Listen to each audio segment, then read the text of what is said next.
is to the street TV in your area.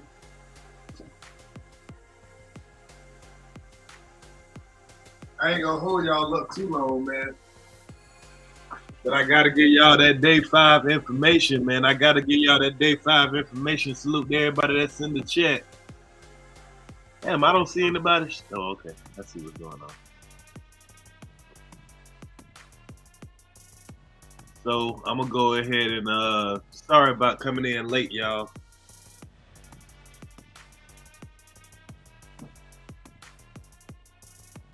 Had to take a nap after work.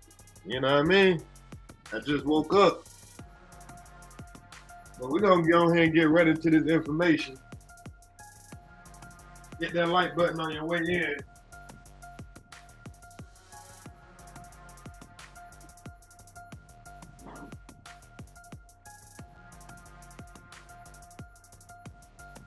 Hit that like button on your way in. So, as y'all can see, it's day 5 of the trial. We done had a long week when it comes to this Tory Lanez style trial. We've heard a lot of information. Before I go, while we're waiting on people to come in, we're gonna do a little quick recap of what's been going on. I think it's easier for me to play this off of my game real quick. So let's see if we can go back just a little bit.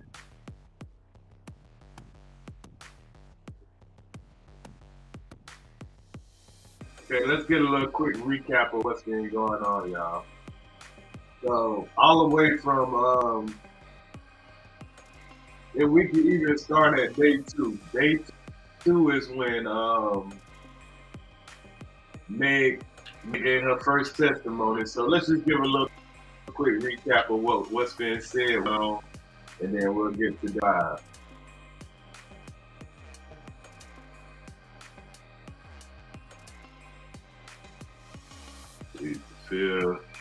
Okay. Hip Hop Hollywood. Give a recap of what was going on.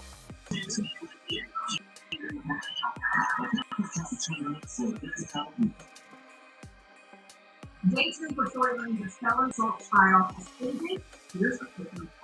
Okay, guys, I was inside of the criminal justice system in Los Angeles today for day 2 of the trial, and Megan Thee Stallion. Salute, Crystal Wayne.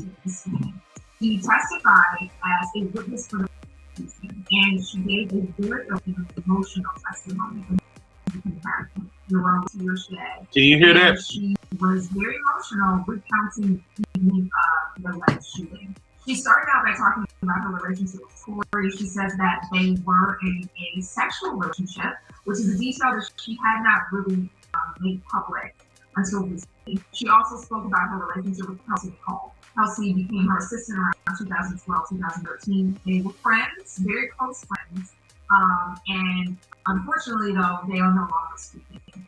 And she did not give details as to why she couldn't recall the last time they helped him. She said that they all went to a party that was Kylie Jenner, that was in the Hollywood Hills. She said that she wanted to leave the party. Tory did not. And then an argument ensued. She said that the argument continued when they all got into the car. There were 4 people in the car. The driver, Tory, Kelsey, and Megan. Megan said that the argument got so heated that she decided to get out of the car. At Hollywood Hills, she could not recall exactly what street. It was dark, but she said when she got out of the car and she was in front of the car, that's when she turned around and she saw that Tory was brandishing her and that he began shooting at her. The defense asked her to be very detailed, to be very specific about the shooting. Little details she said she could not recall. She could not remember if he had a gun prior to shooting. She also spoke about the seating in the car, who was sitting where. That was really the detail they kept trying to get her to hone in on. What was the seat position before and after the shooting? She says that she crawled up a driveway after she was shot, and Tory and Kelsey, she can remember, came over to her. And she also saw some type of back and forth argument between them, but she didn't really remember what was going on at the time. It's very important that we understand this is the people versus Daystar Peterson. Megan is just a witness for the prosecution. She was there today and she was dismissed. The defense had Megan also draw of kind of what she remembers from the evening, the composition, things of that nature. She became very emotional talking about what her life has been like since the shooting. She said, quote, "My peers, no one wants to associate me. I'm like a sick bird." And she says that since the shooting, she's become extremely depressed, affected her work, her confidence, her career. It did show us evidence of the Instagram live video that she did on August 2020, and that was the first time that any of us ever heard her say that Tory was the one that shot her. Yes, this Tory shot me. They also, the prosecution, had her read a text message from Tory that was sent to her. He basically says that he's sorry and that he genuinely just got too wrong. He says, "I can't change what I did." Very vague. He wasn't very specific about what it was that he did. And so the prosecution was trying to insinuate that he was basically admitting guilt. We do know that Kelsey will also be testifying as a witness for the prosecution, and we're told that she will testify that he saw Tory shoot Megan. Tory's attorneys are really trying to establish that there was some type of fight between Kelsey and to kind of cast. We're just doing a quick recap, y'all. While they asked her over and over again to really try and give any detail about what said between her and Kelsey, and if there was an argument between her and Kelsey in the car, which she adamantly said no several times. Megan's final words before she was dismissed pretty much summarized her about all of this. She says, and I quote, "I don't know why he shot me. He shot me." All right, guys, that's it for now, but we will be back tomorrow with more details. Okay, so that was a quick cap, of course, what was said when Megan was in the courtroom. We're about to get into the day 5 update. I'm just giving it a little time, back over what's been said the past couple of days. Of course, we had Megan's testimony, which what we just played. Now let's go over what Kelsey had to say. Go over what Kelsey had to say real quick.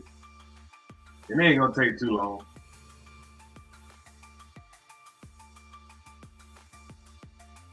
And this is a different perspective, you know.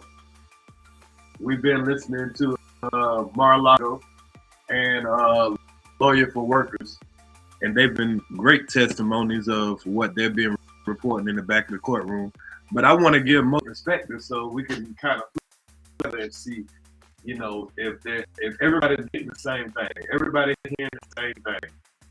So far, it seems like everybody's, you know, pretty much saying the same story. So we can't say that we're not getting the correct information because everybody's collaborating what they're hearing and saying the same thing. So here's Kelsey Harris, her testimony.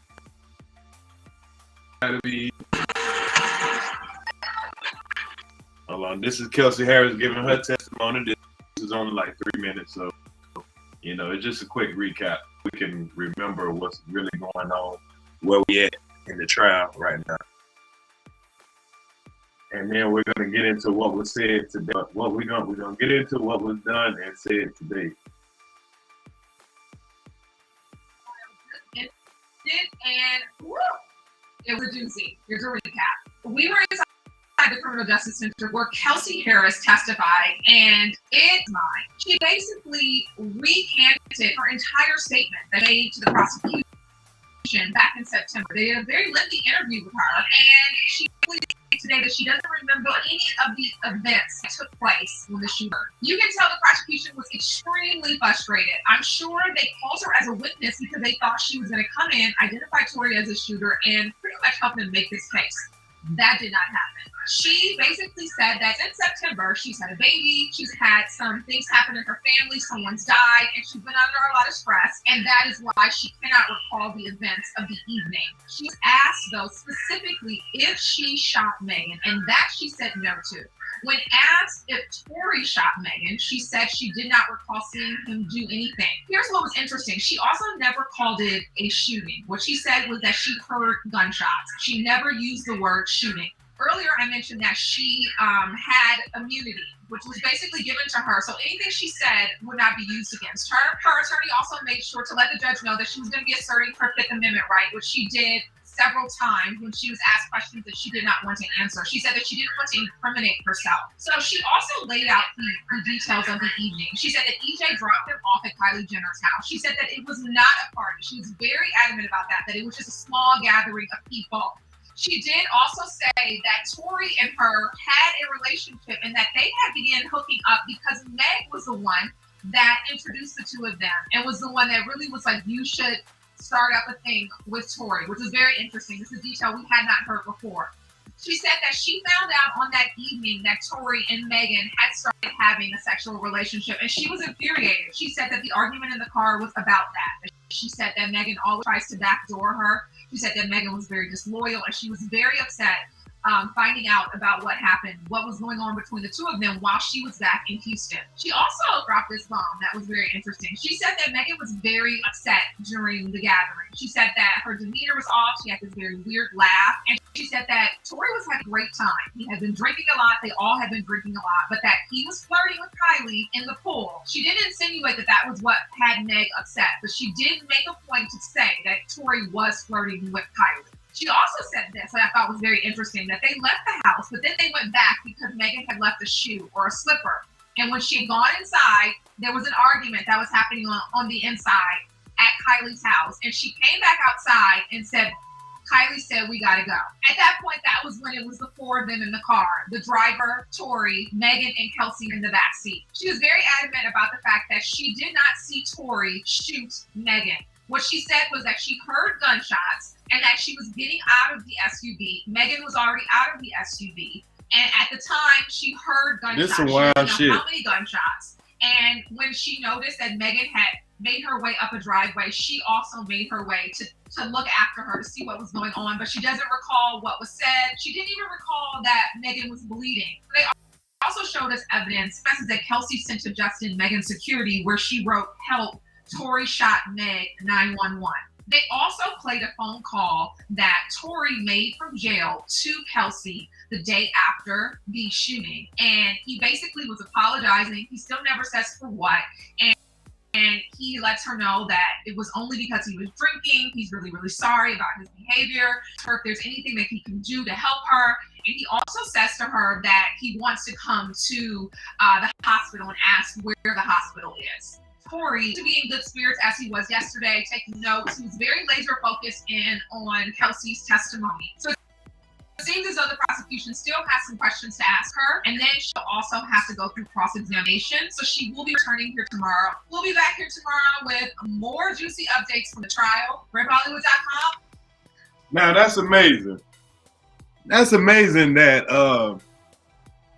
the person that so-called shot you, he's trying to come and check on you. And then he's talking to the person, the best friend and everything, like everything's cool. So showing by because if he was trying to find the hospital and trying to come to the hospital, wouldn't that imply that he know damn well he didn't shoot her? Because why would you want to try to come to the hospital if you know that you just shot somebody? Salute, God forgive. Why would you want to come to the hospital if you know you just shot somebody? So we just doing a recap right now, and we're about to play what was going on today in day 5. I'm just doing a quick recap for everybody that's just coming in, so we'll realize where we at. What's good, the real So Alicia? We're just going over a quick recap to show where we at. We just went over what Meg said on the second day of trial. We know the first day was opening statements. They tried to say that, pop, pop, pop, pop, dance, bitch, dance. Tory jumped out the car, punched Kelsey in the face, pulled her down by her hair. All that bullshit. Meg turned around. She saw Tory with the gun, blah, blah, blah. We heard what Megan had to say. She said she got out the car. The argument was about because she said his dude was trash. And then, goddamn, she looked over her shoulder. She seen Tory with the gun. Pretty much, she don't remember shit else besides her getting out the car, looking over and seeing Tory shoot her. Everything else is a blur. Now, the same thing goes for the friend Kelsey. Pretty much, she don't remember shit except for she didn't shoot. That's all she remembers. She didn't do it. Had to be somebody else. So let's go to day 5. and see what the hell what's new with the son. Now, hold on. Let me give y'all somebody else. I'm gonna get to Mar-a-Lago. We're gonna end it off with Mar-a-Lago's statement because you know she's the most detailed. I really like Mar-a-Lago. I like her breakdown. If y'all don't know who that is, that's the young lady I've been using the last couple of days with her statement. But we also have Lawyer for People. So I like to get perspectives from multiple people. That way we don't just say, oh, somebody was biased, this person was biased. As y'all can see, I'm using multiple sources of what's going on in this courthouse. So let me see if there's one more source that I want to check before I get to her. Okay, so this is a source from the day, and this is from something that happened today. So this is with them, and then we'll go on to the next one. Salute everybody. Zax Meal when you sign up for Zax Rewards. Download the Zaxby's app. Sorry about that. Fair use.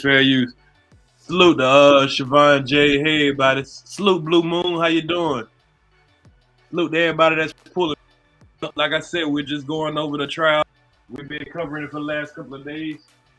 This whole trial concludes. Here's a recap. I was inside the Criminal Justice Center today, and we heard testimony from Kelsey Harris, her audio interview with the prosecution from September. I said earlier that... Okay, just to remind y'all, yesterday Kelsey got onto the stand, and we just heard what it was that she had to say yesterday on the stand. She tried to act like she couldn't remember shit. Yeah, I remember she tried to act like she couldn't remember shit. So today, what they did, salute Carl Belton. Today, what they did, they decided to, since she can't remember shit, they played all the audio that she did on back then when it happened. So they spent, I think they said 8 hours. I think they said they had, 80 minutes. They had 80 minutes of audio where pretty much Kelsey was gonna, they was playing pretty much everything she said in the interrogation room. So that's what most of the day spent of. So just to give y'all, just keep you up to date in case you've been in and out and you haven't been able to get all of the information from this case. At this was a big win for the prosecution because the jury got to hear her version of the events. And this time, she was very clear, she was very concise, she was very confident. And one thing that she did point blank was say Tory shot Megan.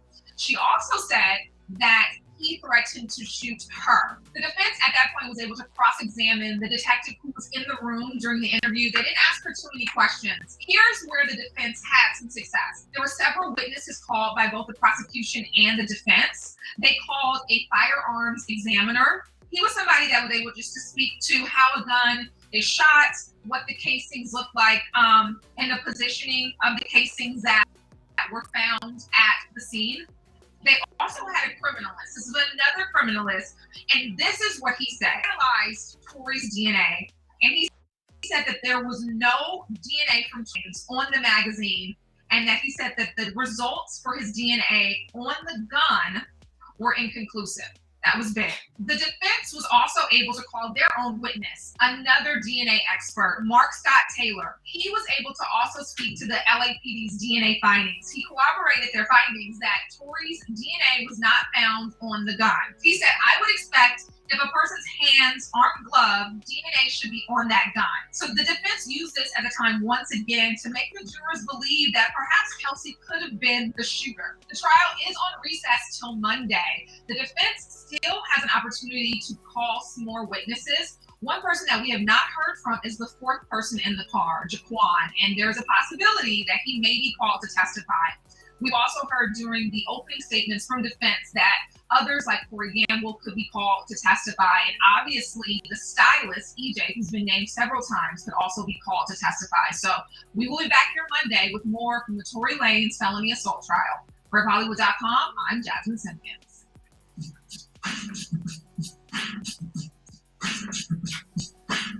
All right, so as we can hear, the man DNA was not on the gun.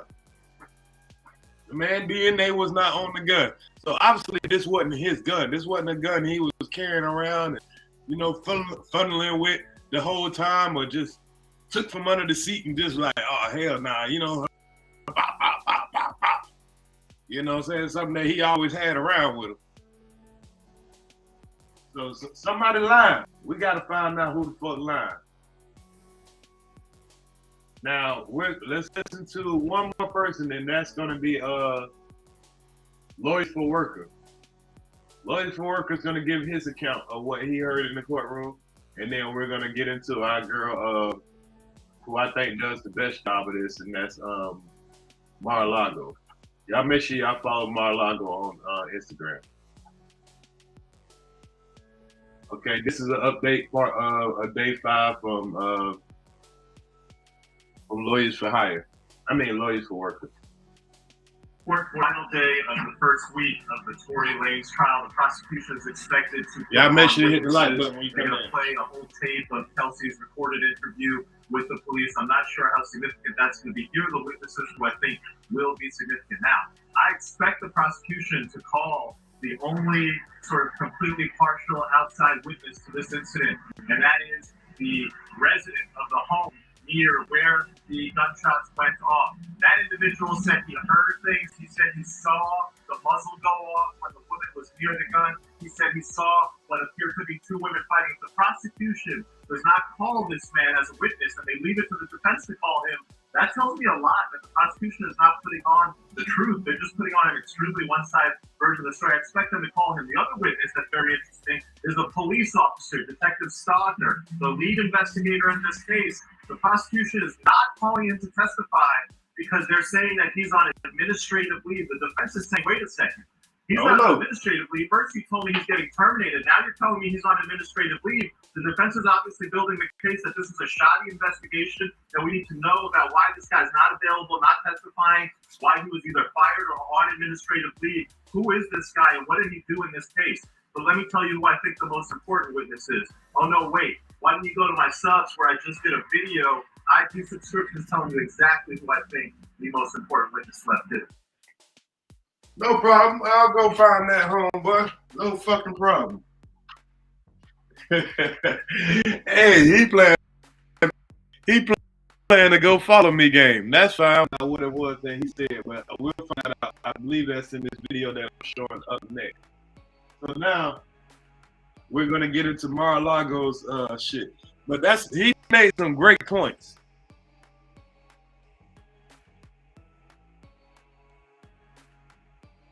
He definitely made some great points.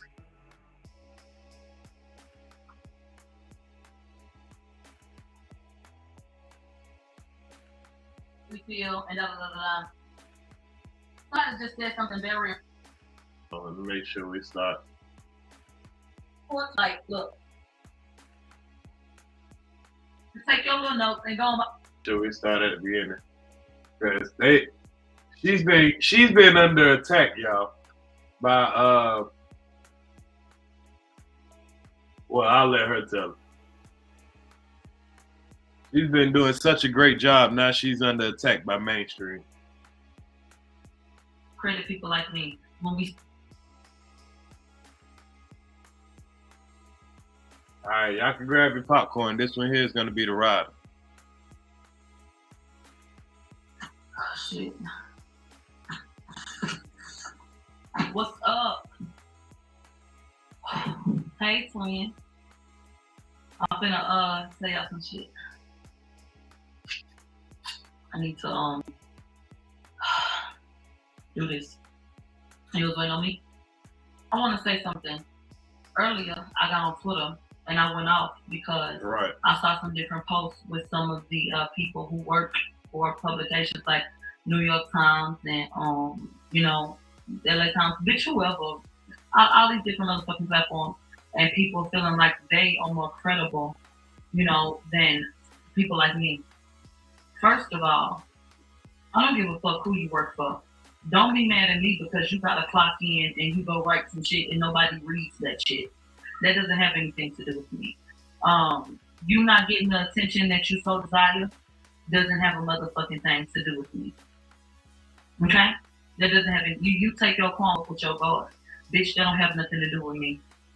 They sitting up there trying to discredit people like me when we sitting in the courtroom and be sitting in front of their ass. We are all sitting in the same motherfucking room, taking the same notes. Who ain't credible when we sitting up here? Now, when I'm giving you my opinion, that's my motherfucking opinion. But when it comes to who's reliable, bitch, we are all sitting up here writing down what the fuck is going on. Y'all asses is sitting up taking notes like everybody else. And then y'all can go sit up and compare and see what the hell is going on. So all of this person ain't credible, that person ain't credible, and all that other bullshit is just that bullshit. And I don't give a fuck. It's a whole bunch of just stupid, really envious ass people. That's number one. Number two, NBC had already hit me up to let me know that they were about to run a story where people from Megan's side, take that how you will, people like Tamika Mallory, have given them statements talking about I'm spreading misinformation. Now, how many times has good been done? Did Tamika Mallory have something to say? Or do you only care when you have a vested interest in something? Tamika Mallory, aren't you the same person that showed up one day out of the whole goddamn time? Because I haven't seen you since Megan came in. Kelsey is a black woman, correct?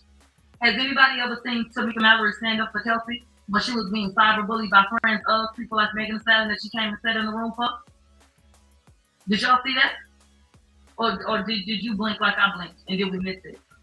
Have you been present to hear the testimony? Or are you sitting on the sidelines getting fed something? And then y'all want to talk about bias. Doesn't Tamika Mallory, doesn't she have affiliations and ties to Rock Nation? So wouldn't you have a vested interest in supporting Megan Thee Stallion? Would that be true? So what the fuck do you think you be talking about when you acting like I'm biased about how I feel about whatever? You sound dumb. You really sound fucking stupid. You're affiliated with Rock Nation. You brought your ass up there with people from Nation, didn't you? Weren't you sitting next to Desiree Perez? And you came in there when Megan came. You have been supportive of her. You feel like she got shot, and that is what you have maintained and gotten on your platform, and that's what you have stood for, correct or incorrect? So you're talking to me for what? Oh, but you didn't talk to me. You had nothing to say to me. How many times did I walk past you? How many times did you look and shut the hell up? So at the end of the day, girl, I don't give a damn about you sitting up, going to NBC or anybody else because you and whoever else feels a way that I'm getting a particular type of attention and you don't like it. See, what has happened is they, whoever fuck, are upset that they're not the only ones able to sit up and relay information. That is what the issue is. So now that you have other people relaying information and other people listening and feeling a way about it and feeling moved and compelled to form an opinion that does not align with theirs, now they have a problem. Now, well, let's go ahead and talk to NBC about, you know what I'm saying, her spreading misinformation. Let's go pull up some old ass tweets and talk about it and run an article. Yo, run your article, mention my name, and help me get my verification check. Thank you. I don't give a fuck about what the fuck Tamika Mallory said. Girl, fuck you. Girl, the fuck? Now, anyway, let's get to it. I'm on a limited, clock, bitch. We got a short amount of time. So we about to get into it, and I'm gonna tell you some more shit. And if you want to get your news somewhere else, then take your ass up the road and go get it somewhere else. If you want to go to Nancy Dillon or James Quilly or whoever the fuck you want to go to. And the craziest part is, I'm sitting right next to James Quilly as we sitting up in the courtroom, and he leaves the courtroom, and you call yourself trying to shade me, nigga? That's what you call yourself trying to do because you got called out? Is that what happened?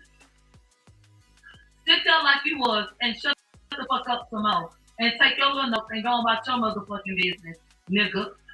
What the fuck are you be talking about? Nothing. Anyway, let's get into some more shit.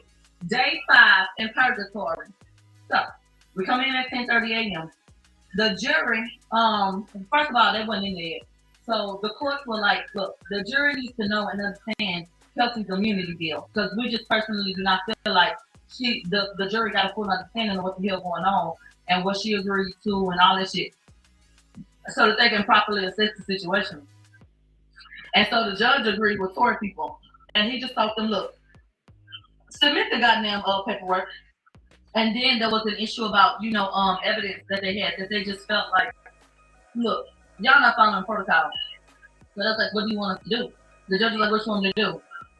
So he was like, eventually, because they went back and forth about this for a little while, we're just gonna have to figure it out, and we gonna you know what I'm saying? And he told them, y'all write something up and give it to me, and you know, tell me how you feel, and da da da da. Somebody just said something very important. Bitch, all y'all hoes is biased. If you formed an opinion. Okay?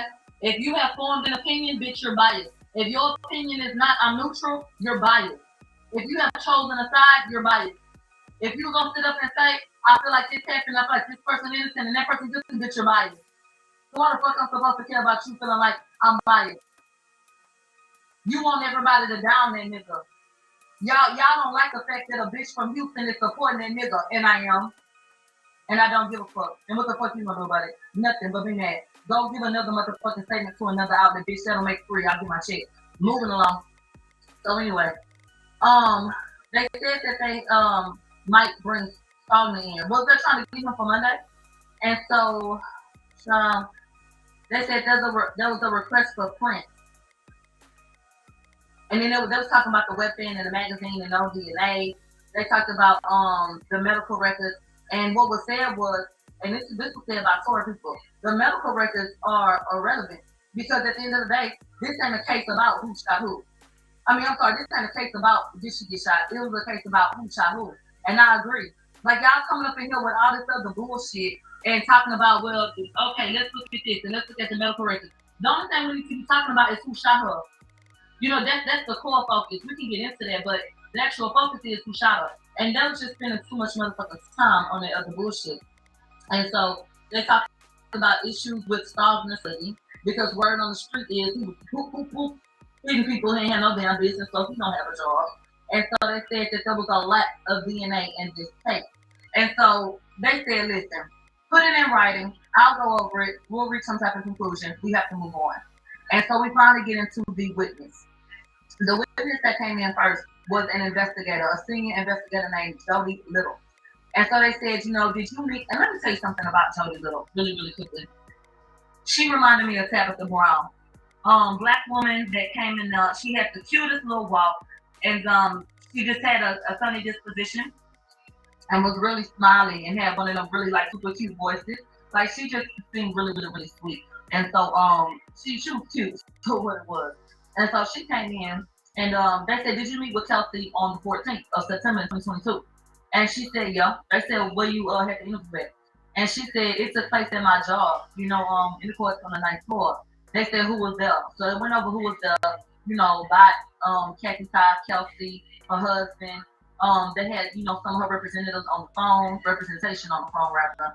And so they said, how long did the interview take? They was like, it was from 11:30 to 12:58. They said, how was Kelsey when you met her? They said, the first time I met her, you know, she was comfy, friendly, cordial, you know, all of that. They said, did she seem threatened? There was an objection. They said, what was her husband's demeanor? They said, professional, supportive, and everything else. So now they queue up the interview. They told the court reporter that she didn't have to take no notes on this shit, okay? They hand out transcripts to the people, you know, in the jury. All right, let's get into what Kelsey said. And you want me to show you my notes for what Kelsey said? They say I'm unreliable. They say I'm unreliable. Bitch, I'm in there writing in that motherfucker like it ain't no tomorrow. They said I'm unreliable? Nah, bitch, I'm getting to the business. I know exactly what the fuck was said. So let's talk about it.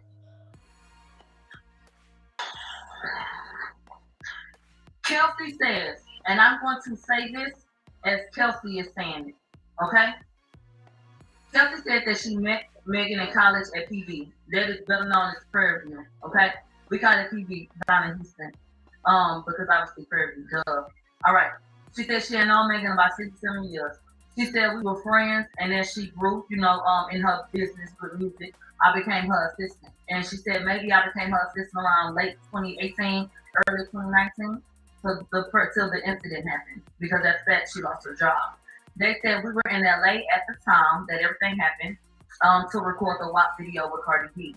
She said I had to leave and then come back because I had COVID. She said we had relocated to LA after COVID. And since COVID had affected schedules, they were supposed to go overseas, to film some things, but they ended up, staying in the States because they got canceled because of COVID. And so they stayed together, every time there was something to do. If there was a hotel, then okay. If they were going to stay in an Airbnb, then okay. So we jumped to that particular night. She said on that particular night, Kylie invited them over. And what particular night am I talking about? I'm talking about at the WAP video. Kelsey says that they were invited to Kylie's house for a get-together at the WAP video. And so she said, I met Tory in early 2022 with Megan. So they met him at the same time at the Rock Nation brunch, okay? She said everything was okay. We had fun. She said I would flirt with Tory, and Megan encouraged the relationship. Before Kelsey could get back, they had spent time together and all of that. She said, I got back less than a week before the shit, popped off. That contradicts what Kelsey said when she was on the stand. Kelsey said that she had been back at least 2 weeks before anything happened. But okay.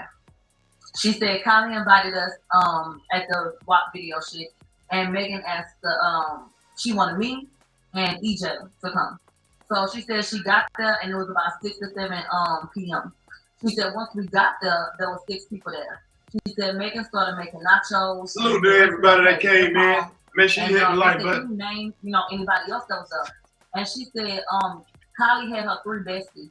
She said somebody named Sky, another guy, and another bitch. She'll show another name. And then she said Corey, which is Chris's boyfriend, Odell Beckham and his friends. So she said, oh shit, they're about OBJ, man. She said we was playing beer pong and we played basketball. She said Megan was in there cooking them damn nachos. So that should have took about 10 goddamn minutes with that damn ground beef in that damn hotel. So she said Megan came out and said, y'all having fun without me? And so they was like, join me in. And so they got in the pool. And later in the night, she said things began to go left. She said, I did, need to go lay the fuck out. She said, I passed out. I was unconscious out. I had to go lay down because I was drunk. She said, I went to bed probably like 10 or 11. By the time she woke up, Tori was up and everybody else was gone. So it was just Kylie, Megan, EJ, and her and Tori. They said Megan called Tori on FaceTime. Okay? They believe that that's how, she believes that's how he got the invite. She said, when I looked, when I woke up, I was good. They said Kylie and Tori and Megan was in one area. Kelsey said I was in the hot tub. She said EJ was at the cabana. They said Megan was doing this laugh that was so weird and obnoxious that Kelsey felt like something was wrong. So she said Tori had called her, but she was like, bitch, I ignored it because I don't have anything to do with that shit. And so Tori was kind of going in between Kylie and Megan. She said, EJ said, like, child, we gotta go. So Kelsey went to go pack up that shit that was in the room that Kylie provided, when they got there to change in and things of that nature. So EJ had already packed the bags, but Megan did not want to leave, okay? So she said, me and EJ loaded the car with our suitcases, and then we went back in to tell Megan, let's go, and Megan did not want to leave. Kelsey said that she sat in Tori's car with Quan in the front, and she was on FaceTime with her, and EJ just said, listen, baby, we have to go, okay? And so they said, baby, just tell her that her wig is sticking. So Kelsey went in and said, like, come on, get out the food because your wig's sticking. And so she got out. And then Megan told EJ, Tori gonna take us home. So she said, Meg and I put our shit in Quan's car. Now that is something different. Because at no point in time had anybody told us that Megan had put the shit in the car. So now we got bitches that's been packed up back, a whole nother nigga packed up a bag in Kylie's house. We don't know what the fuck was in them bags. And then they go put it in an EJ car. And then they go put it in fucking Tori car. So we got a whole bunch of people moving a whole bunch of shit. And we don't know what the fuck in them damn bags. Bitch, it could have been 50-11 motherfucking pistols in them bags, bitch. TikTok shit. But I don't know what was in your bag, ho. So, okay. Megan told Quan, don't forget that Quan is the driver. Megan told Quan, go get Tori. When Tori caught wind of it, he came up, but he was like, take them home. And so Kelsey said he wasn't mad when he said to take us home. He just didn't want to leave with us. They said Tori stayed with Kylie while they left the home. Okay. Now they leave. Okay. Quan and them are in the car. Quan, Kelsey, and Megan are in the car. Okay. As they were leaving, they said Megan was still laughing, like just this weird, obnoxious ass laugh. EJ left at the same time that they left at this point. And because he was going in a different direction, you know, he left at the same time, there was no need for him to follow them. So, you know, he went on about his business. So now EJ gone. Okay. She said Megan is in the car just laughing, like this super fucking obnoxious ass laugh, and she is not understanding like what the fuck is so funny. But Megan was in the front seat. It's early in the morning, like the middle of the night. So she was just like, I don't know what the fuck is so funny. So she in the back seat doing her thing. Then Megan says, I left my slipper. I need to go back. So they say, Kelsey say, she demanded that Quan take her back to the house. So they said they pulled back up, and Kylie had 6 security guards. So they said Megan had called to check and make sure that it was okay, that she came back in so that she could get, you know, her shit or get her shoe. She said she left her slipper. So they say that her and Quan went in, okay, while Kelsey sat in the car. They said Kylie comes out to the door entryway, and Quan and Megan and Tori, you know, kind of rush out and come back to the car. She said Megan came up to the car and said, "Bitch," Kylie said, "We gotta get the fuck out of here," okay? And then when Quan got in the car, he said that Tori and Megan had an argument. Now Kelsey said there wasn't no argument in Kylie's house. She didn't ever give a damn about Tori flirting with her. But now, and she didn't get kicked out by Kylie. Now, bitch, we got Kylie standing on the porch in the motherfucking doorway. I guess she was supposed to be somebody's rich ass mammy and kick them niggers out of her motherfucking house. Get them niggas out of here. Because they weren't about to have that over there, okay? Next. So, they said, so we leave and we driving and Megan is still laughing. So Kelsey said, I said, well, damn, bitch, I'm gonna, you know, beef it up a little bit. But she said, damn, bitch, what's funny? And Tori said, yeah, Megan, tell your friend what's funny. Your best friend, tell your best friend what's funny and tell her how fake your ass is. And then so he gonna make a plan, dog. Oh, she's so good. And so she told my Kelsey, don't listen to him. So Tori started cussing her ass out. This is all Kelsey's recollection. She started cussing him out. And he started cussing her out. And so Kelsey said, now look, I don't know what the fuck going on, but this is my friend and you're not gonna talk to her like that. So she said they got into it. And then he allegedly told her, I'm from Canada, as to imply that he was a thug. Bitch, you do know that Canadian people are known for being like some of the nicest people, right? There was some, they said they didn't even know ghettos in Canada. Oh, damn. So, I don't know. They end up in white. You got from Canada, nigga. You know what I be doing? My nigga, I'll shoot your ass. And reach to the middle console, but he ain't never grabbed nothing, okay? And so he just motioned for it. And then Kelsey said, well, if it's my time to go, it's my time to go. I got people that's gonna rise to me. And so the argument continues. And then Megan demands that they pull over. They said Megan jumped out the car and Tori got out the car right behind her and they went and sat at the bus stop. Now Megan played crazy. She never acknowledged that they left the first time to go back home or that all that shit, you know, was moved the way it was and that she went back to Kylie's home.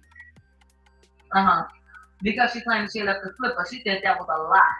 Ooh, if we can prove that in any way, or if there's video footage, which I'm sure that Kylie has video footage of bitches coming back to the house and all that shit, that whole lie, bitch, that's proof. But any motherfucking way.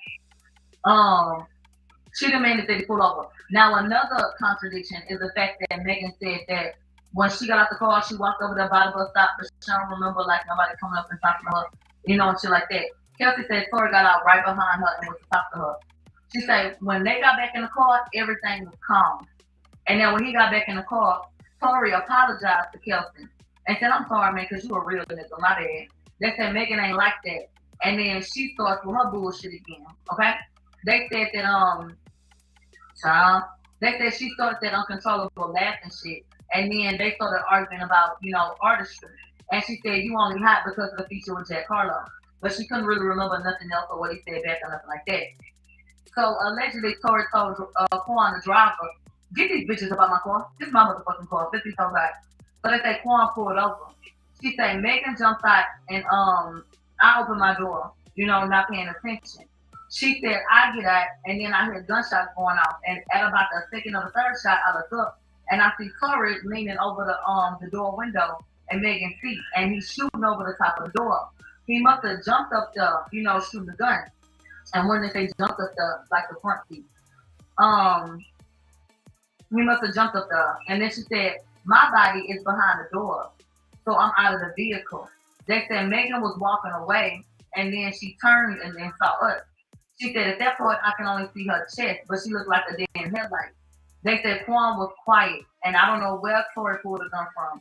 But after the shot, she said we froze, and then she kind of clicked back in. And some type of way, Megan gets to this driveway, she claimed.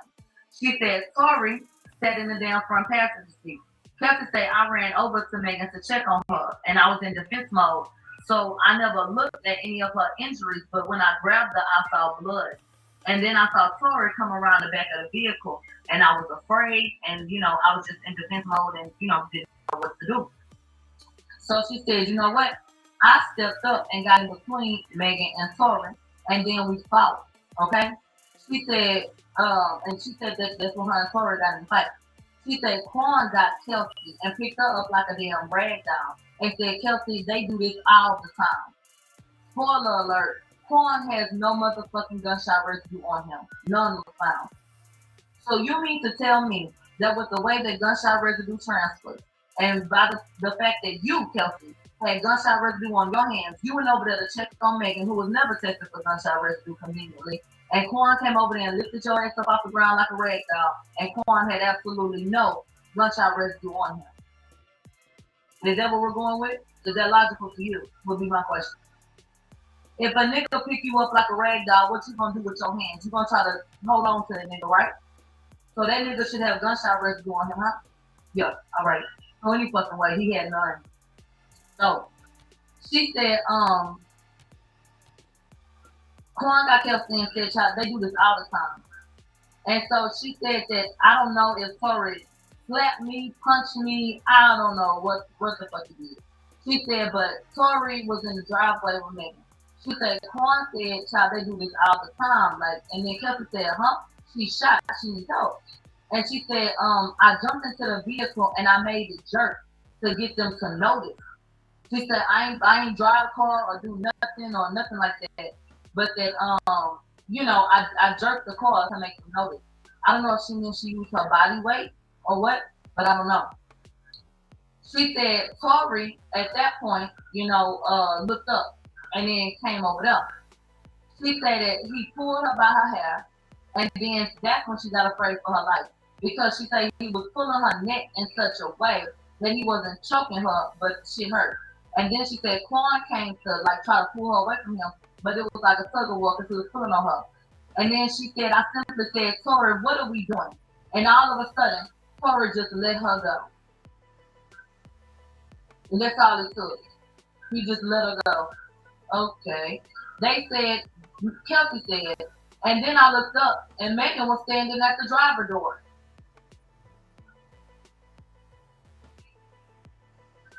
The one that came up? Never mind. So he said, get in. Okay? And so they got in the car. She said, I lost my chain and my nail fighting Tori. She said, but at this point, we changed seats.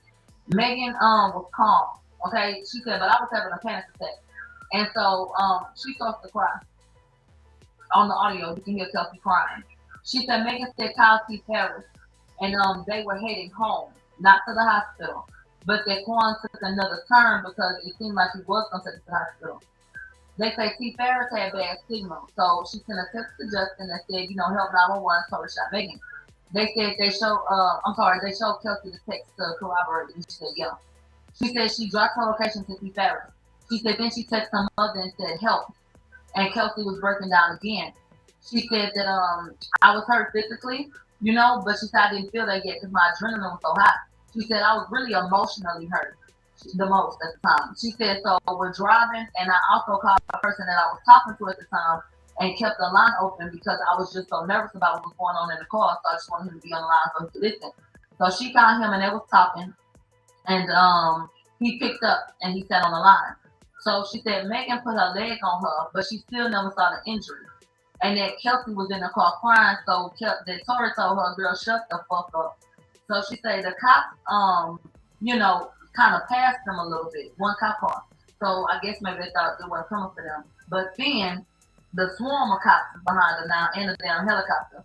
She said, that's when Tori said, please don't say a word about this.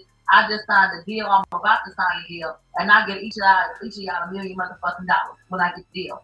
She said Megan was very calm. They said, could she have been in shock? She said, oh no, she's calm. They said she didn't seem upset with Tori. And so she said the cops came and made them get out the car. And she said, please don't put your knee on my back like George Floyd. You know, and she said people weren't really talking. Her adrenaline was running. She said they, you know, taking Meg. And she said, I regret not saying something about my injuries at the time. Because I should have. She said she was so focused on Megan, she didn't talk about it. She said Ferris actually came to the scene as they were putting Megan in the ambulance. You know, and I guess, I don't know if he got in the ambulance with her and up with her, but he was on the scene. And remember, she had sent the location. She said, I ended up being taken to the police station and they put me in a room, but I do not recall them sending me for gunshot residue. Whenever they did that, she wasn't aware. She said they asked if I wanted to talk. And she said I asked for a lawyer because that's what I saw on TV and movies. That's all I needed to do. So she said when she got released at the same time as Quan the next morning. And then Quan said, shit, let's talk. And so she said he also said Tori was trying to protect me. And she said she just felt like people was playing mind games with her because this what? And so she said Tori's friend said, I don't know why he said that when he picked up, or why he did that when he picked up Quan. And she called security, Justin, and asked for a ride. Justin said go ask her manager, Jilly. So they said Jilly came immediately, took Kelsey to her apartment, changed clothes, and went to Megan. Okay. She said that she had to sit outside. She said, I'm in the car and waiting, and I get a jail call, you know, and she said she had been answering the phone for a nigga in jail, so she thought it was him. So she went ahead and answered. She didn't know it was Tori. And so Tori calls, we already know what happened. He called and asked about the incident. I told you guys exactly what that phone call was about, because I already played it for us. She said, I didn't get to see or talk to Megan. She said, then I eventually got a text back, and I asked to see Megan, but nobody was answering me. She said, Desiree Perez said that Megan's going to be down a whole year, maybe. And so Kelsey said, well, I'm considering going home. And then she said, you know, well, shit, if I need to go home, okay, because I need to seek treatment because I have all these different pains. And she said, so let me kind of get my shit together and I'll let you know. And she said, no sooner than I can send that message, they already had my flight booked. The flight was for, it was within the next 2 hours. Excuse me, I'm trying to rush. Ain't that some shit? So the flight was for the next 2 hours. Now think about that, y'all. Her friend just got shot, right? Her friend doesn't want her in the hospital with her.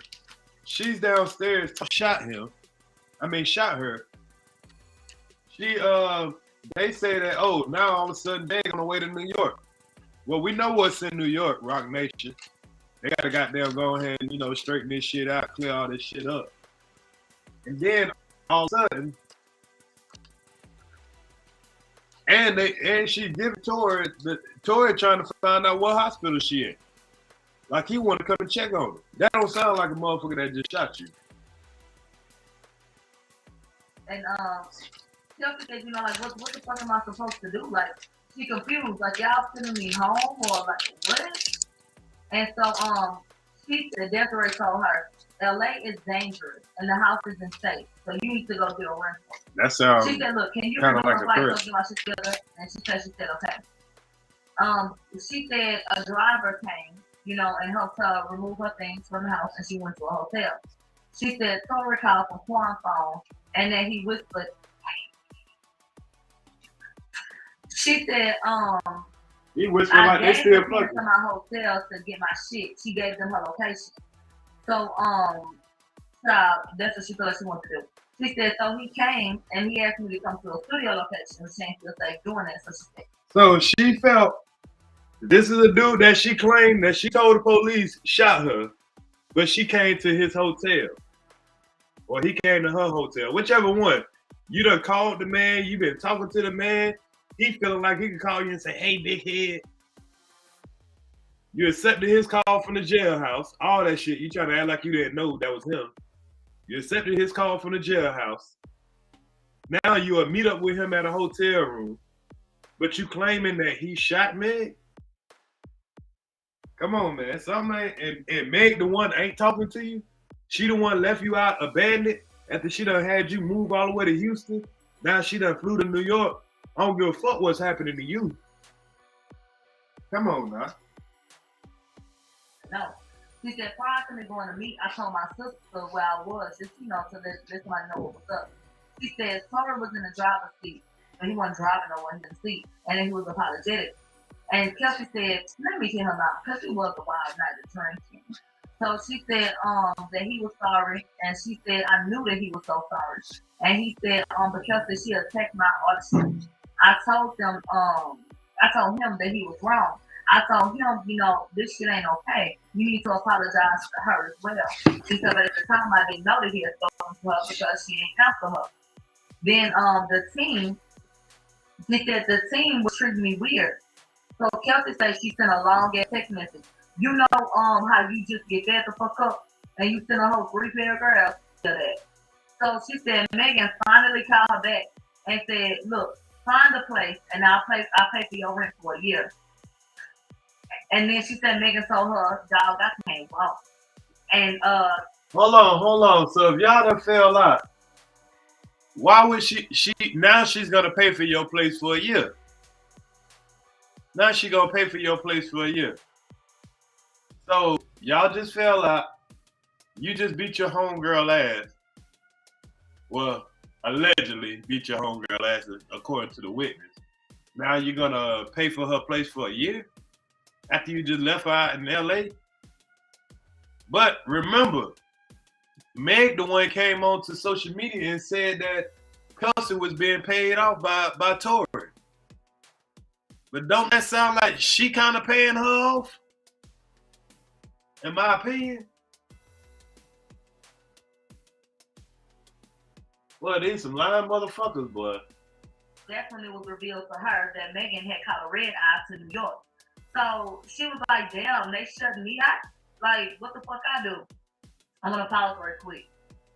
If Tory Lanez had purchased a property or paid the rent up for a year for Kelsey, that would have been called robbery. Oh, shit. Damn, she just said the same shit. Hey, I'm watching this for the first time with y'all. I'm watching this for the first time with y'all. God damn. We thinking alike. Yeah, put it like that. If Tory would have bought her property and paid her rent up for a year, wouldn't they would have said that he just paid her off? But she can do it. And nobody don't say a damn thing. Nah, it's okay. Seeing eye to eye. Kelsey and Megan were not seeing eye to eye. She was being shut out. It's a lot of, different circumstances. And Megan, per her own admission, paid her rent up for a fucking year. If Tory had did that shit, it would have been called something. Yeah, and you already know what. Okay. Let's go ahead and get into Megan, why did you lie like you hadn't talked to Kelsey? You all on social media talking about, I ain't talked to them motherfuckers that y'all been asking about, them motherfuckers went to jail. But you knew damn well that you had talked to Kelsey a few times, we found out, if y'all want to believe this audio that Kelsey told everybody that she lied about the day before. So anyway, and then what else? Hold on. Remember, y'all, what she's recapping is what's happening. This is my other. What she's recapping right now is what happened in court today, which was today they played the audio of what Kelsey said when the situation first happened. Because y'all remember yesterday they was asking her all these these questions that she was supposed to tell them, because she's supposed to be the prosecutor's star witness. So they're asking her all the questions to kind of confirm what she already told them. And right now, I mean, she kept acting like she couldn't remember. She don't remember. She can't recall. It was all a blur. Unless it was some bullshit. She remembered some of the shit that, She remember what she wanted to, but everything that they asked her, where it, you know, it pretty much would have confirmed what she already said. It was a blur all of a sudden. So what she's recapping is what they played in the audio today, because they had to play the full audio of when they did the investigation, when they did the interrogation. So y'all remember that. What she's saying right now is what they was playing in court today. Question. If this was all Tory's fault, what y'all start treating Kelsey like that for? Why was Kelsey iced out? And why did Kelsey lose her job if she didn't do anything? If Kelsey truly was a victim and everybody knew that, why the fuck did Kelsey lose her job? Why was she left outside of the hospital? That's a good question. Why was she excluded when Megan got flown out to New York? You know, why did all that happen? Why was y'all trying to send her back on a flight 2 hours after what happened? Yeah, why they ain't still friends? That's interesting to me. Moving along. She told Kelsey find her a place, I'll pay the fucking rent. Okay? I thought she was getting paid off. She that we in the car. Okay, she in the car and she said to her at the hotel. She said Rock Nation, or Megan's team rather, whatever you want to call them, shut her out. She said, Tory said that he was sorry. And he was saying, Kelsey, what can I do? Like, do you want to work for me? You got something you want me to invest in? Like, or what's one thing that you really want to do? And she said, Kelsey said, she was like, I think what Tory was trying to do, he already knew what they was about to do. He already knew they was trying to line him up. I think he was like, man, I'm sorry for playing y'all like that, but man, please don't do this, man.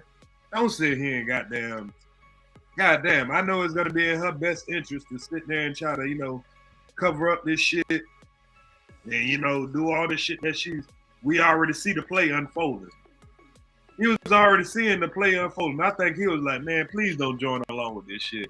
Please, man, I'm sorry. I'm sorry I did you like that, but goddamn, this is my life here. Goddamn, I'm about to make some money. If I got to, I'd throw you some money. Just, what's she about to give you? She trying to buy you a house and all that shit to get you to say I did this shit, and you know damn well you did it, but I ain't gonna snitch on you. Why you gonna sit here and tell a lie on me if I ain't gonna snitch on you? In my opinion, I think that's kind of what happened. That's just my opinion. That man, he just was trying to goddamn play damage control because he knew he had to try to stop old girl from shooting her, if that's what happened. But some kind of way, she got that gunpowder on her, so she wasn't too far from that damn gun. She had something to do with that gun going off. And he already knew, just like he said on the phone, this is going to come back all on me. This ain't going to come on you. And he was right. He seen the whole play. I know that nigga was kicking himself in the jailhouse like, God damn, man. I ain't even want to be fucking with this bitch, man. I was trying to stay with Kylie. I tried to get these bitches to go home. Leave me the fuck alone. Get the fuck away from me. I was trying to smash on Kylie. And then got caught up in the Dulo twist. And it sounded like for every fucking step that they was trying to set up the Dulo twist on this man the whole time. It's a damn shame. What? And then Tory said, like, come on, you know what I'm saying. Like, this is what my lawyer, Sean Holly, told, like, this how she told me to word it. Now, I want to pause real quick. Megan Thee Stallion claimed that Tory told her, I'll give you $1 million, don't say nothing, I'm on probation. That nigga ain't never been on probation. So why the fuck would he say that? He is on the gun charge, though, right? Bitch, I'm gonna say it twice.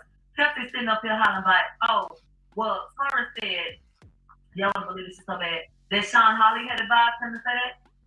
Baby, Kelsey went to get that shit the next day. You understand what I'm telling you? That means that was July 13th. Baby, Sean Holly wasn't representing Tory and he hadn't reached out to her.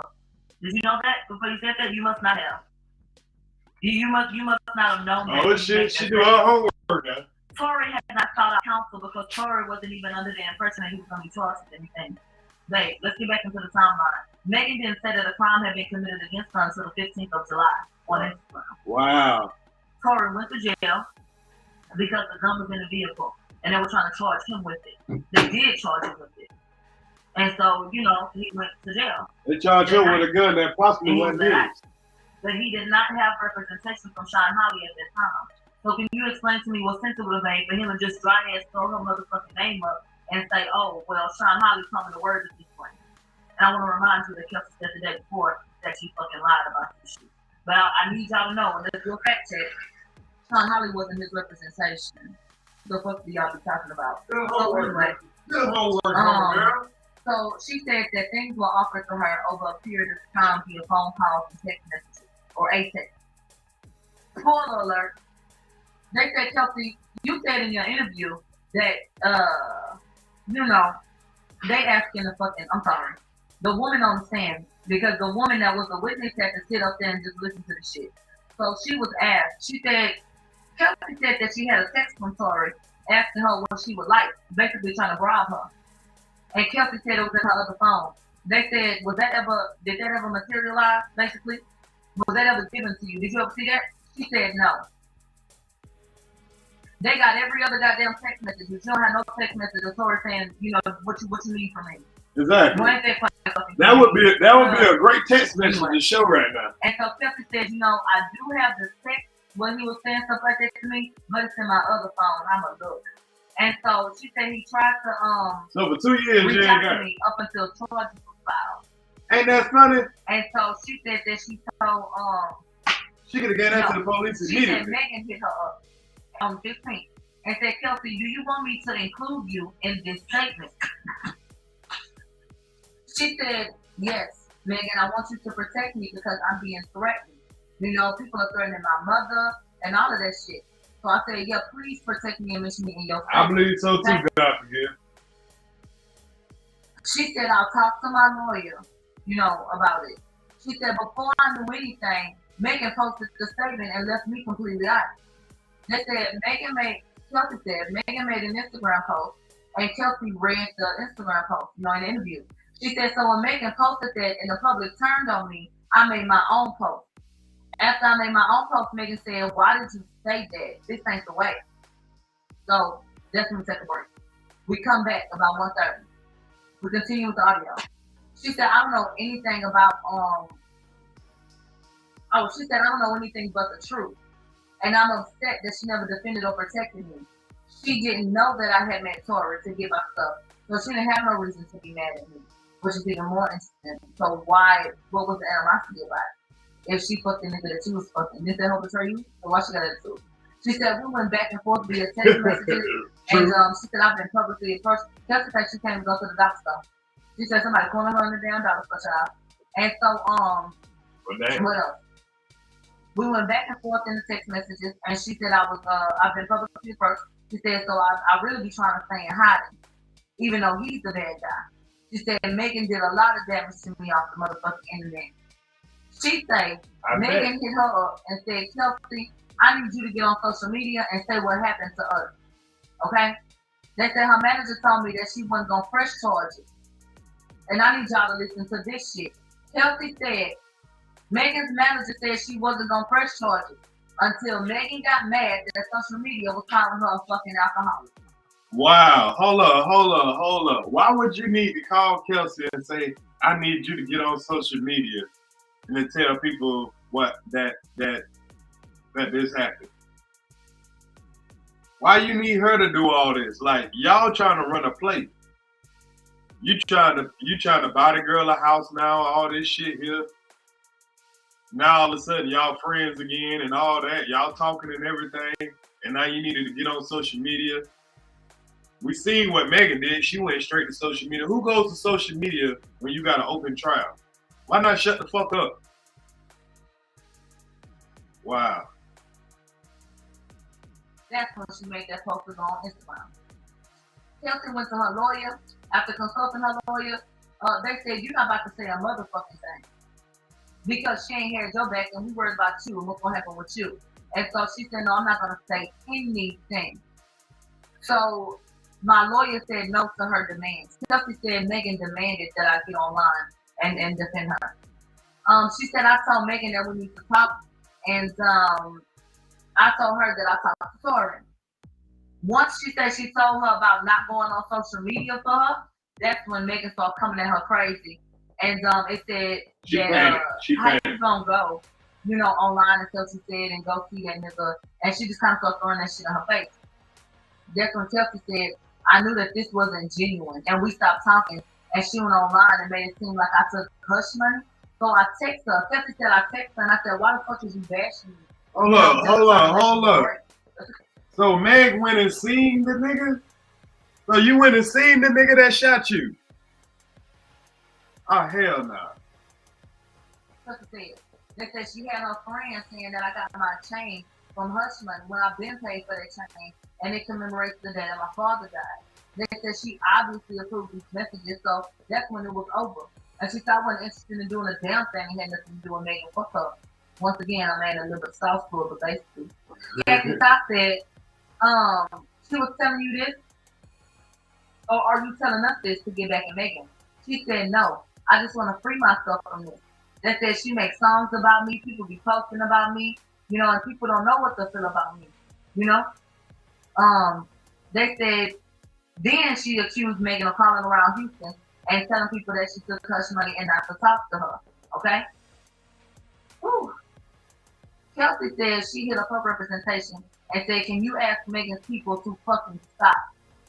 Kelsey says that when her lawyer hit up Megan people and said, baby, can she please stop? They said, well, why won't you get online, you know, and say that, you know, what happened? They putting pressure on her. That Rock Nation, boy. An interesting response. Kelsey said, this is Kelsey's words. Y'all want to go by Kelsey's words so bad, correct? Y'all want to take this and apply it? Okay. She said Megan never holds herself accountable for shit.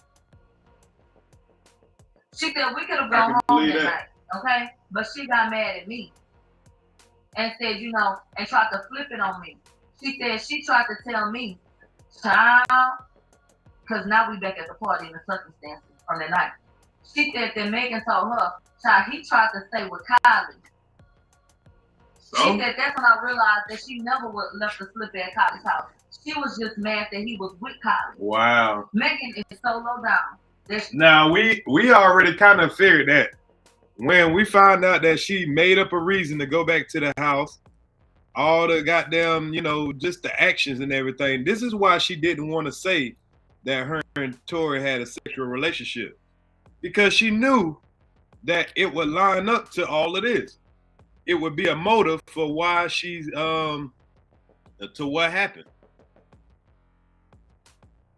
If she really wanted justice, she would have been honest about everything that happened. She wouldn't have been trying to, you know what I'm saying, beat around the bush. She wouldn't need the public opinion. She wouldn't need none of that. She would just let all the evidence play out in court. She's playing the people like they stupid. They need to lock her ass up. She knew that she was fucking Tory.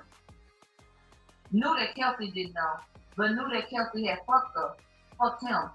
So she tells Kelsey, he over there with Kylie, bitch, trying to make her mad, trying to make her want to go back over there. When really she wants to go back over there. That's what Kelsey said. So, she was more worried about the nigga than the nigga that she fucked. She was mad that he was staying over there with Kylie. This wasn't about no fucking slipper. She said, Megan asked me to stop fucking with Tory because she may have to work with him in the future. But now I know that there were other reasons why she asked me to do that. So that would imply that she's so motherfucking low down that she went to her friend and tried to hook up with the nigga and said, you know what, maybe y'all not fuck that nigga no more because I'm gonna have to, you know, work with him. But really, she wanted that dick out to herself. She wanted to herself. So then, what happened? I was like, so, sucker for love ass nigga. She said, it's better to say that Kelsey was a bit of best friend and versus saying that Megan was mad about Tory and Kylie. She said, now I know I was pushed out, okay? Because she didn't tell the truth initially. She said they ain't gonna tell the truth under oath. Kathy said the trial will take place and the public won't know what's going on here. So the case has to be handled in court. And then Kelsey said, my concern, you know, outside of this is my safety. And she said, we'll talk off the record about that. But, you know, this is almost done. We're in a home stretch and we want a resolution for everybody involved. Kelsey said, I'm just trying to forward. You know, I don't think Megan knows, you know, I never didn't want to tell the truth, but she's making it hard for me. And we finally get done with the audio. What I want to say at this point is, this audio meant absolutely nothing to me. This audio would have been damning, and it probably would have been a nail in the coffin. I'm gonna tell you the truth. This motherfucking, without evidence, because I ain't got none. This audio could have been the nail in the coffin had Kelsey corroborated it.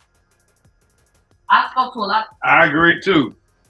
If Meg would have never did that Gayle King interview, for one, if Meg wouldn't have got up there her damn self and told a lot of stuff that she told, if she would have went up there and said that the same shit that she said that night, yeah, this would have been some damage shit. But being that she sat up there yesterday and all of a sudden everything a blur and she don't remember this and this and that, and she's supposed to be the star witness. Yeah, this shit here sound messy as a motherfucker. And you can tell that the two people that's supposed to be victims are lying for some reason. And you gotta ask yourself why. Why, if you're the victim, why would you be lying so much? People, not the jury, of course, but a lot of people listen who sat there where we sat went out into the space, and they said, you know, this would have meant more to me if we had a credible witness. They said that this was something that they dismissed completely because Kelsey's not credible. And I agree. Kelsey told y'all she lied already.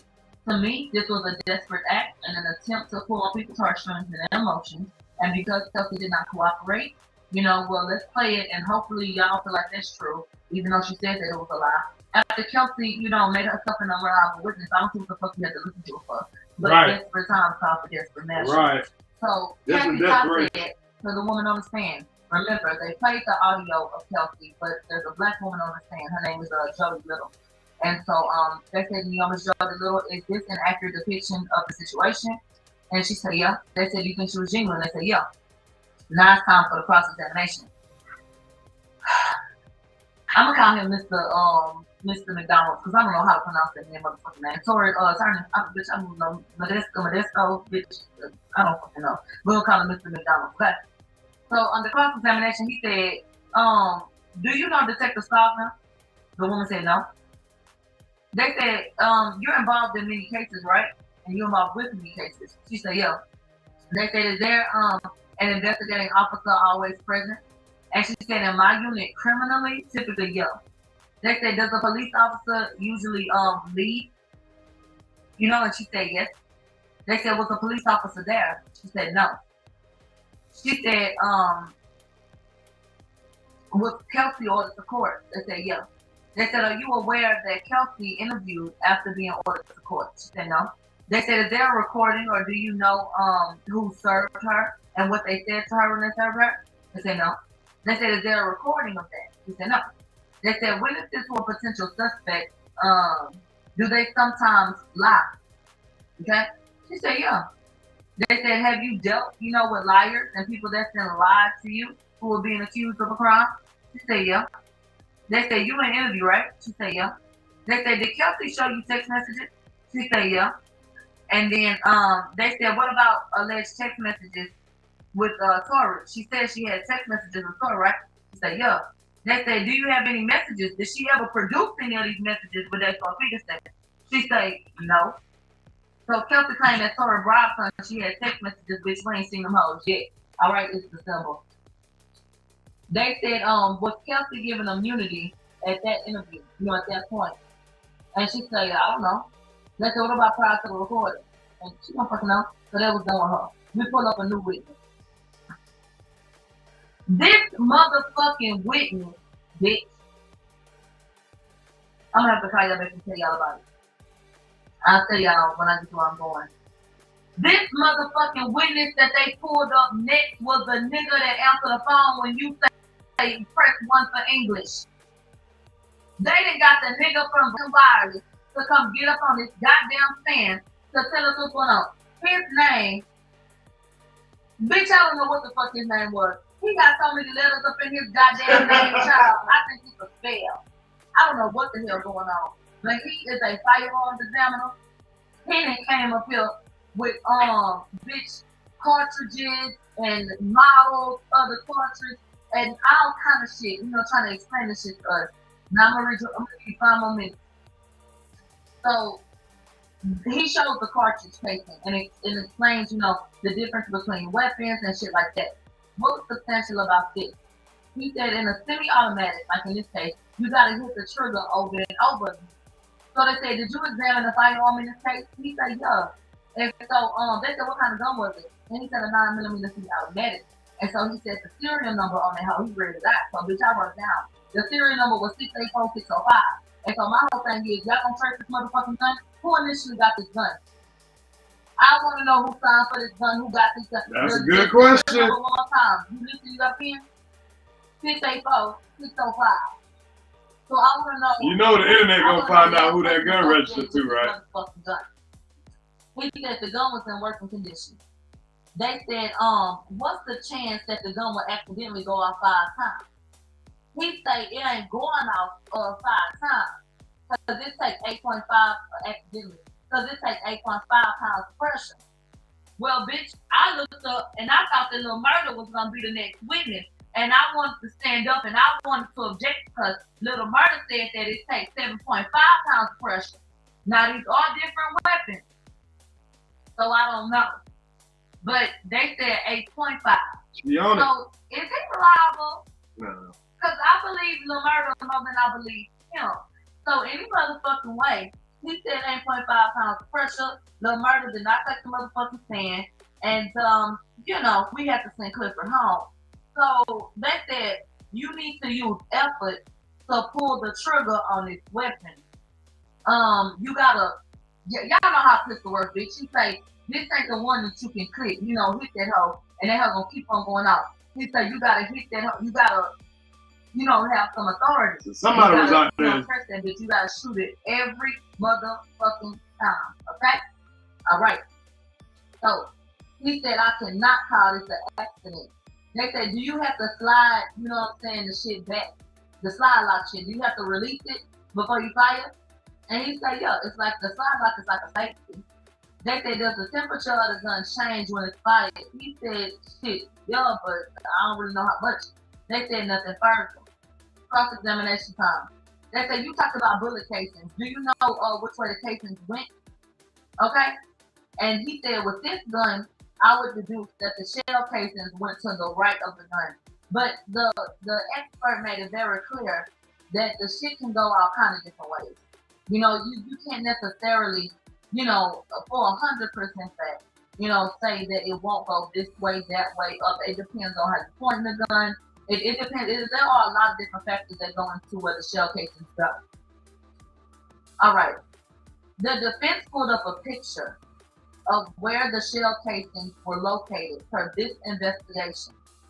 Per this investigation, y'all can't see the picture. The 4 shell casings was in a nigga yard. Now, when you stop a car, don't you stop it in the street? Yes. We know for a fact that Quan didn't pull the car into the driveway. So let me tell you something. If Torrey had shot that gun over a window, it wouldn't be over in that nigga's driveway. Hell nah. It'll be like in the window shield, or it'll be right beside the door. That more than likely, the gun was fired in that general area because 4 of the bullet casings were in that general area. And they said, do you see this balcony right up here? And he said, yeah, I can see it. He said, if somebody was standing right there, do you feel like they could see what the hell was going on? Yeah. So they said, if you're looking for casings, can you tell me where the gun was fired? He said the pattern ain't really. If that's the case, they got y'all lying asses. Oh yeah, they got y'all lying asses. They just lining y'all ass up. Keep fucking lying. Keep fucking lying. Somebody was sitting right there on that fucking balcony, watching the whole fucking thing going down. Thank God. Cause this fucking story y'all making up, and all of a sudden you can't remember, and it was a blur because you were drunk. It was somebody that was sitting there dead ass sober, and they heard somebody out there yelling. They heard a whole bunch of bullshit going on, and they seen every fucking thing that happened, and they got their credible. Fuckers about to get locked up for purge. Good lying motherfucker. Man, ain't this some shit? Cause whoever come up there and they give their testimony, I'm pretty sure they ain't gonna keep saying, I can't recall. It was all a blur. I'm pretty sure they gonna line all that shit up.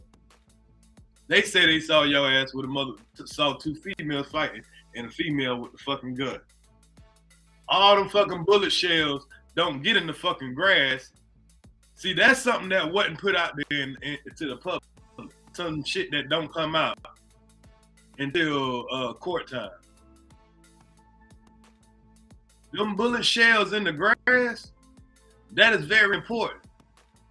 Because what Megan told him that man was shooting from, that he crossed over the seat and he stood up over the door and shot up from right there, it don't line up with the bullet shells being in the grass.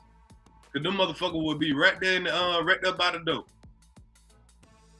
Or they would have flew up on the hood because you are over in front of the truck, but you're in front of the driver's side of the truck. So he would have been having to point towards you. So the bullets would have either bounced on top of the hood, maybe in the window shield, or by the right wheel, by the right passenger wheel, or somewhere around that vicinity.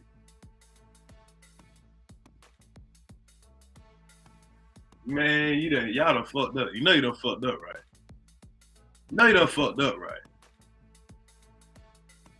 Reliable, but it was just near the fire.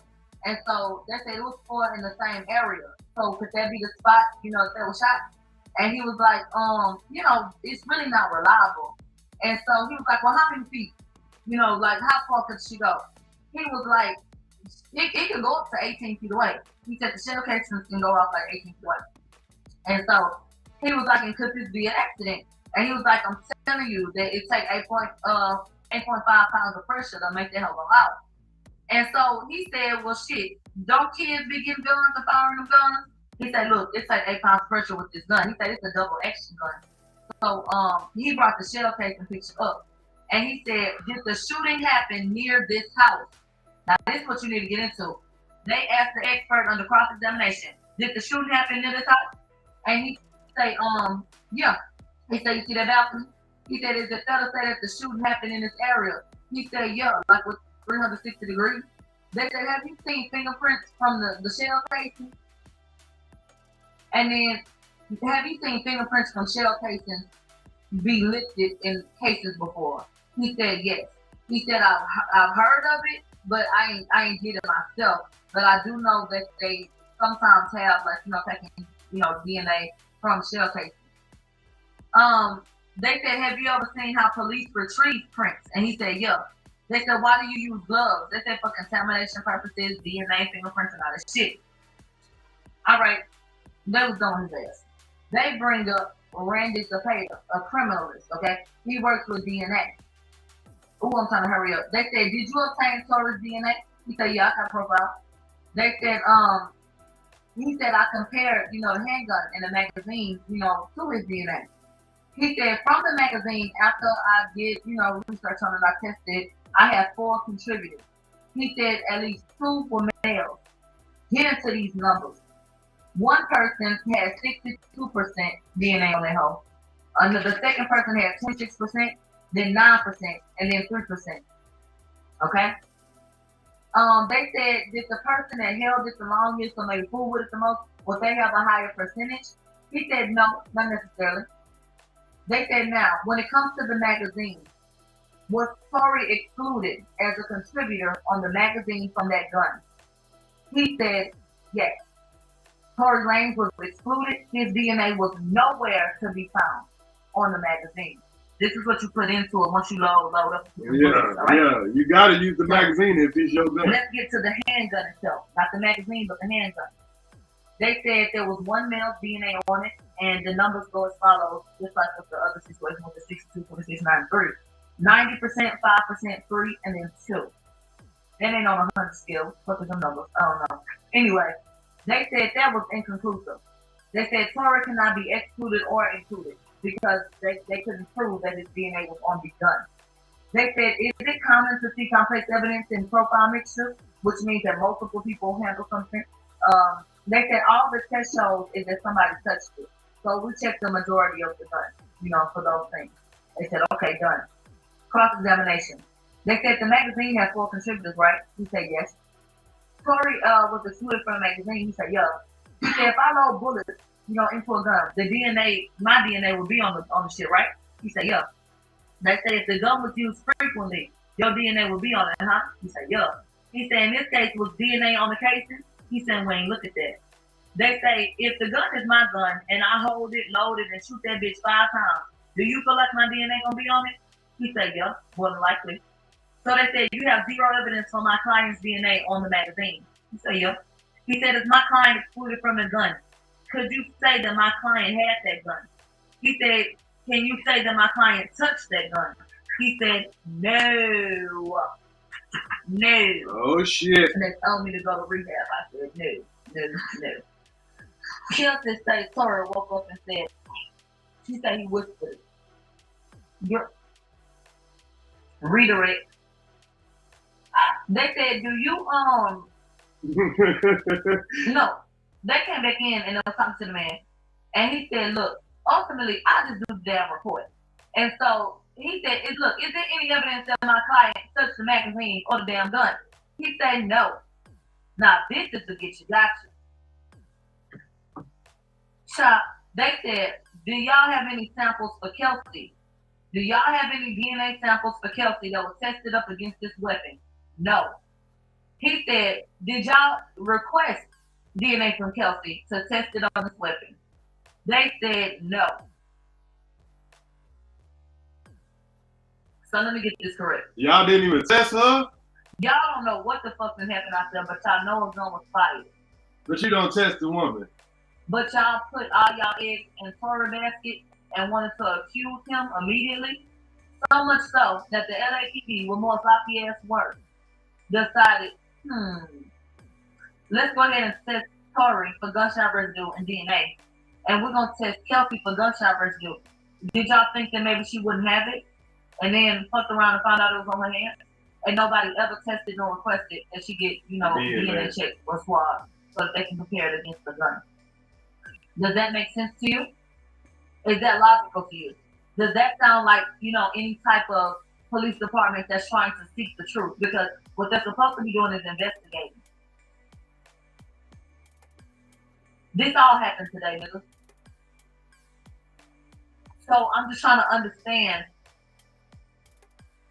how this was ever balanced. I'm trying to understand why nobody's having a conversation about how the LAPD has cut corners consistently.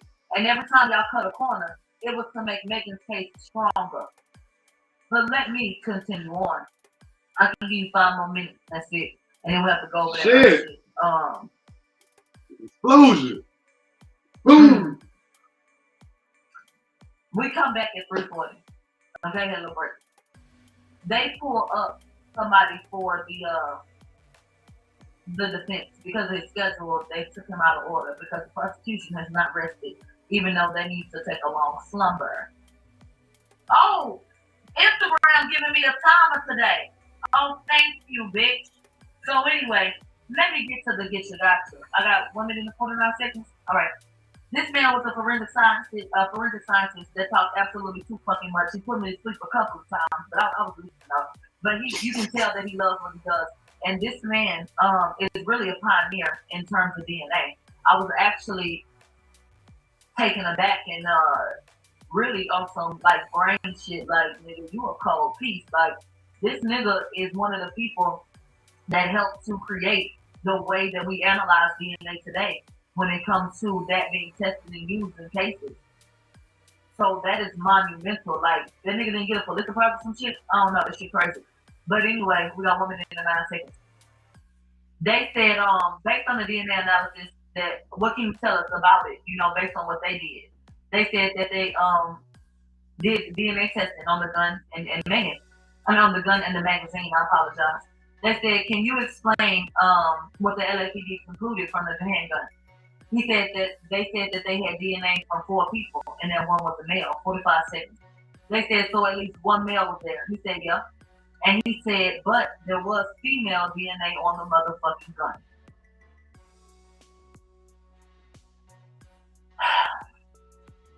Listen.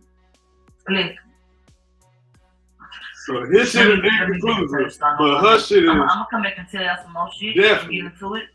But to me, that's some of the most important shit. Right there. That a female's DNA was absolutely on that fucking weapon. And I'm gonna come back in like a few minutes and we'll wrap this shit up. But Mitch, yeah, get us with it. Let me catch you up on what happened with the DNA experts. So both of the DNA experts said pretty much the exact same thing with very minute differences. Here's the basics, and I'll tell you what I think. So they both said that the magazine was tested, and there were 4 DNA profiles on the magazine, and you can tell that none of those are Tory's. So most likely Tory never touched this magazine. On the gun, they both said the same thing, that there's 4 profiles on the gun, but it's inconclusive. You can't tell if the DNA is Tory's or somebody else's. Now, both experts agreed that you would expect to see Tory's DNA on the gun if he had shot it 5 times. The defense experts seem to go further and say, look, if he shot that gun 5 times and then they tested it, you would conclusively see that he's on it. You don't see that here, suggesting strong DNA evidence in Tory's favor. Now, then the prosecution went to try to discredit the defense expert. He's like, aren't you getting paid by the defense? Now they want to discredit the motherfucking DNA. Crime prosecutor and then defend entire private companies like mine to do the forensics. It's like, oh, okay, well, how much are you getting paid? He has like $250 an hour. How much is he paid in total? It's like $6,000.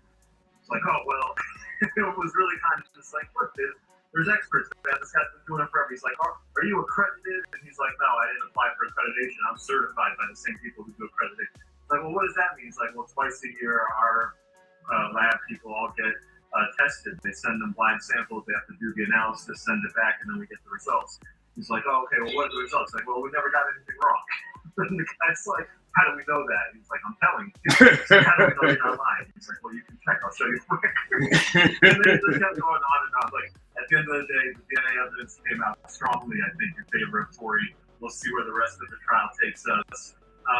There was one other part, the big part, which is that they never gave the crime lab Kelsey's DNA. And so on defense, the defense brought out this point that, hey, if you ever get a case file and there's 2 people at GSR, wouldn't you expect to get 2 people's DNA? And the guy's like, yeah, that would make sense. If there's 2 people who tested positive for the GSR, and we're testing one's DNA, we ought to test both DNAs. There you have it, folks. There you have it.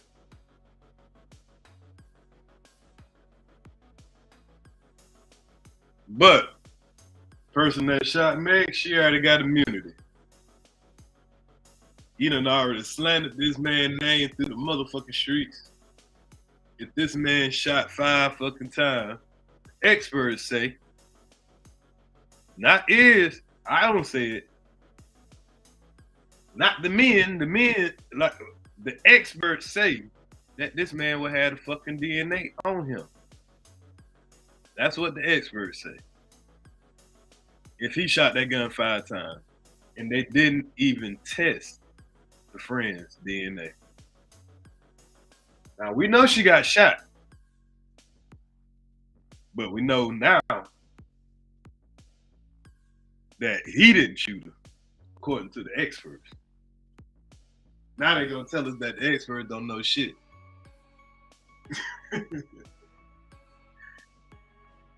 You can officially say right now that this man did not shoot her. He might have stopped somebody from shooting her, but you can officially say right now. And he kept it 100. He didn't even snitch. He just let it play out of court. Now we got it. That's amazing. But salute to everybody that pulled up. Wick made 912. I'm gonna get up out of here. I'm probably gonna do another stream in a little bit. So y'all tune back in. We're gonna go over the Young Thug, his update in his trial the other day. I think he got him a nice break too. Because if y'all remember now, and they already done kind of got a break with the whole Hertz rental car thing. And I'm gonna break that down. It's just news and reactions to what's going on right now. This female got to be the top flight scholar out of Ears Catcher University. Oh boy. Meg, boy. Meg. But them folks done set her up for the okie doke. told her to do. That wasn't no good idea, man. They lying to her. But y'all have a good morning. Catch y'all later. Week May 912. I'm out your area.